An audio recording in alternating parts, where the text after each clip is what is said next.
Eternity के episode 3 की starting में हमें दिखाया जाता है कि अब वह लड़का मार्च का पीछा कर रहा होता है, जिस पर मार्च बोलती है तुम मेरा पीछा करना बंद करो, अब तुम्हें अपना ध्यान खुद रखना सीखना होगा, मैं तुम्हारी मम्मी नहीं। और अब मार्च उस लड़के को अपना हाथ आगे करने के लिए बोलती है, पर उसे कुछ समझ में नहीं आता।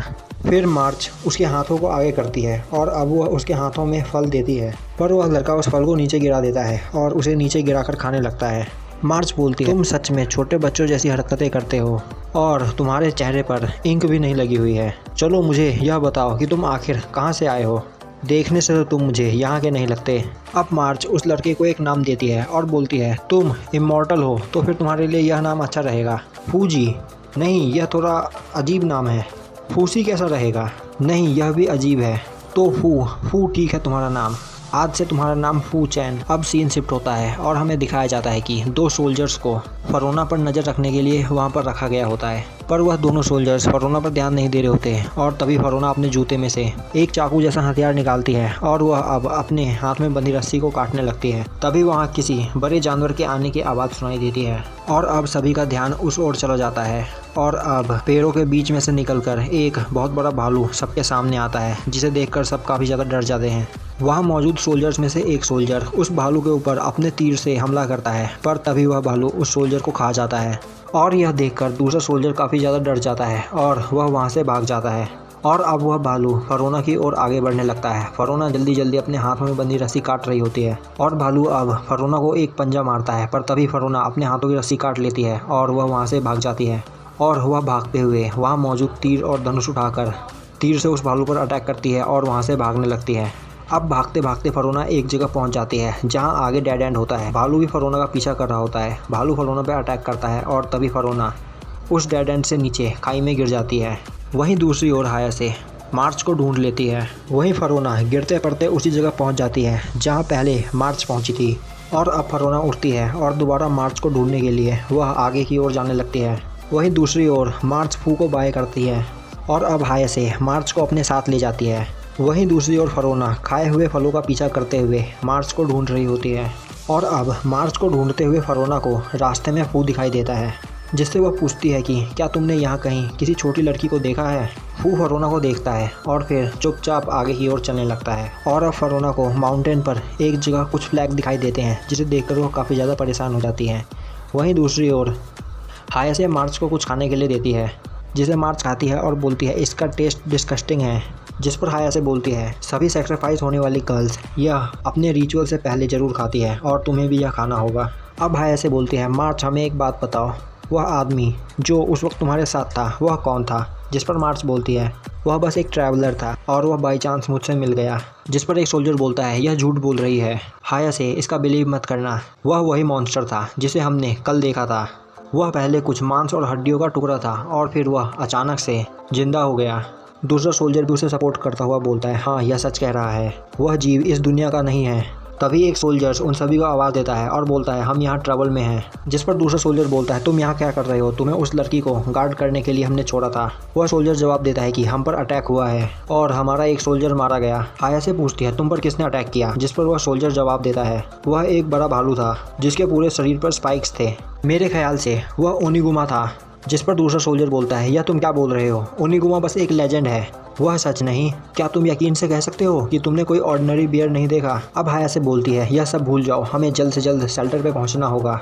वहीं दूसरी ओर वह चीज़ खाने के बाद मार्च को नींद आ जाती है और वह सो जाती है और अब वह मार्च को लेकर उस जगह पर जाने लगते हैं जहां पर उन्हें मार्च की बलि देनी होती है। वह रास्ते में मार्च के चेहरे पर इंक लगाकर उसे तैयार करते हैं और अब वह उस जगह पर पहुंच जाते हैं जहां उन्हें मार्च की बलि देनी थी। वह उस जगह पर एक पत्थर के पास आते हैं जहां पर उन्होंने पहले भी कुछ बलि दी होती है। वह लोग उस जगह को साफ करते हैं और मार्च को उस पत्थर पर लिटाकर बांध देते हैं। वह मार्च के साथ वहाँ पर कुछ फूल और फल भी रखते हैं। वही मार्च सो रही होती है और अब वह सभी वहाँ से जाने लगते हैं। तभी उन्हें दोबारा किसी बड़े जानवर की आने की आवाज़ सुनाई देती है और तभी वहाँ पेड़ों को तोड़ता हुआ वही भालू आता है, जिसे देखकर सभी सोल्जर्स काफ़ी ज़्यादा डर जाते हैं और हाया से बोलती है यह ओनिगुमा है, यह एग्जिस्ट करता है, यह सच में एग्जिस्ट करता है। और तभी वहाँ पर फेरोना भी भागते हुए आ जाती है और वह मार्च के पास जाकर उसे जगाने की कोशिश करती है। तभी एक सोल्जर उसे वहाँ से हटने के लिए बोलता है, जिस पर हाया से बोलती है उसे वहीं रहने दो, देखते हैं क्या होता है। और उस लड़की के वहाँ होने से ओनिगुमा को डबल खाना मिलेगा।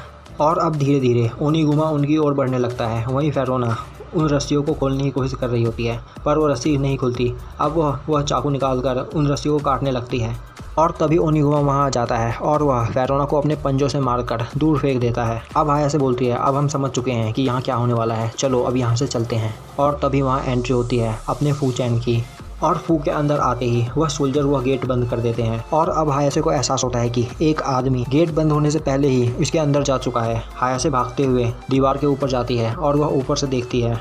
वहाँ फू चुपचाप एक जगह खड़ा होता है। तभी ओनिगुमा उसके पास आता है और वह उसके सर को खा जाता है, पर फू अभी भी हार नहीं मानता और वह अभी भी उससे फाइट कर रहा होता है। और यह देखकर हायासे काफ़ी ज़्यादा हैरान होती है। और अब फू ओनिगुमा के मुंह में लात रखकर उसका मुंह खोलता है और उसके मुंह से बाहर निकलता है। फू का सर कट चुका होता है, पर वह फिर भी खड़ा हो रहा होता है। यह देखकर वहाँ सभी काफ़ी ज़्यादा हैरान होते हैं। और अब ओनिगुमा फू को अपने पंजों से मारता है, जिससे फू दूर जाकर गिरता है और तभी फू भेड़िए में बदल जाता है और वह ओनिगुमा पर अटैक कर उसके हाथों में काटता है। ओनिगुमा फू को उठाकर दूर फेंक देता है और अब फू ओनिगुमा पर दोबारा अटैक करता है। और यह सब देखकर वहाँ सभी काफ़ी हैरान होते हैं और किसी को समझ में नहीं आ रहा होता कि यहाँ क्या हो रहा है। और अब ओनिगुमा फू को दोबारा मारकर दूर फेंक देता है और अब फू गुस्से में गुर्राता है और वह ओनिगुमा का वीक पॉइंट ढूंढने लगता है। फिर वह ओनिगुमा की ओर तेज़ी से दौड़ता है और वह ओनिगुमा के नाक पर बाइट करता है, जिससे ओनिगुमा तरफ जाता है और अब वह अपने पंजों से फू की बॉडी को चीरने फाड़ने लगता है। पर फू अपने आप को उसी वक्त रीजनरेट कर लेता है और ओनिगुमा को और ज़ोर से बाइट करता है। यह देखकर हायासे को यकीन नहीं हो रहा होता और अब फू ओनिगुमा की पूरी नाक काट देता है, जिसके बाद ओनिगुमा मारा जाता है। अब सीन शिफ्ट होता है और हमें दिखाया जाता है कि मार्च अपने नींद से उठ चुकी होती है। फेरोना उसे खोलती है और वहीं उसके बगल में ओनिगुमा मरा हुआ होता है। अब हायासे उनके पास आती है और बोलती है, हम अपनी रिपोर्ट में यह बोलेंगे कि यह बलि पूरी हुई और मार्च मारी गई। तुम समझ रही हो ना मैं क्या कहना चाहती हूँ? यहाँ रहकर तुम दोनों मारी जाओ या हमारे साथ चलो। जिस पर फेरोना मार्च से बोलती है, चलो मार्च हम इनके साथ चलते हैं।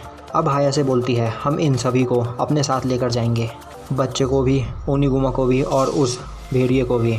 अब फू मार्च के पास आता है, जिसे देखकर मार्च बोलती है, क्या हुआ, क्या तुम भूखे हो? और वह उसे एक फल खाने के लिए देती है, जिस पर फेरोना बोलती है, उससे दूर रहो मार्च, वह काफ़ी ज़्यादा खतरनाक है।